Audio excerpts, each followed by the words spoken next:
श्री गणेशाय नमः. श्री स्वामी समर्थ. जय जय स्वामी समर्थ. ओम श्री परमात्मने नमः. आज आपण इथे सेवेसाठी संत बंका महाराज यांचा एक अभंग घेतलेला आहे.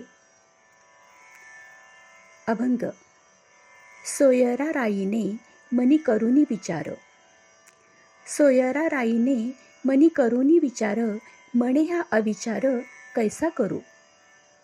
हा तव आहे वृद्ध ब्राह्मण. हा तव आहे वृद्ध ब्राह्मण, दंत कानहीन दुर्बळ तो. यासी अन्न देता आपुला विचार. यासी अन्न देता आपुला विचार, मज मारामार करीती लोक. विन्मुख हा जाता पती रागावेल.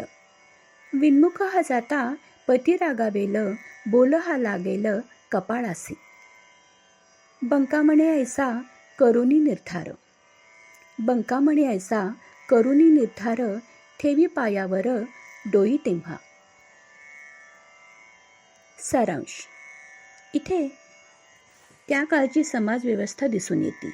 बंका महाराज हे जातीने महार होते, पण पांडुरंगाचे निस्सीम भक्त होते. त्यांची पत्नी सोयरा ही पतीप्रमाणेच भक्त होती. एके दिवशी वृद्ध दुर्बळ ब्राह्मण दारात आला. त्याला भिक्षा घालावी की नाही असा विचार सोयरा यांच्या मनात पडला. जर का मी ह्याला भिक्षा नाही घातली तर हा विन्मुख परत जाईल, माझ्या कपाळी दोष पण लागेल, शिवाय माझा पतीही रागवेल, अशा अनेक विचारांनी त्या ग्रासल्या जातात. याचे वर्णन या अभंगात केलेले आहे.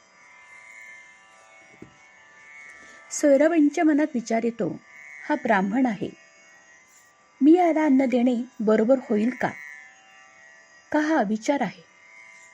पण हा वृद्ध ब्राह्मण गरजू, दात कान नाही अशा अवस्थेत आहे, अशक्त आहे, असहाय्य आहे. मी ह्याला विन्मुख कशी लावू. मी ह्याला तर लोकांना आवडणार नाही, समाज काय म्हणेल ही भीती वाटते. जर हा असाच उपाशीच गेला तर नवरा मला रागवेल, माझ्या माथी दोष येईल. मग त्यांनी ब्राह्मणाच्या पायावर डोके ठेवून निर्णय घेतला. समाजाची भीती सोडून मी दयाभाव धर्म निवडते. धर्म करणे हीच खरी पांडुरंगाची खरी भक्ती आहे. लोक काय म्हणतील यापेक्षा योग्य काय आहे हे महत्त्वाचे. या भक्ती मार्गात करुणा, दया यांना फार मोठे स्थान आहे. श्री स्वामी समर्थ. जय जय स्वामी समर्थ.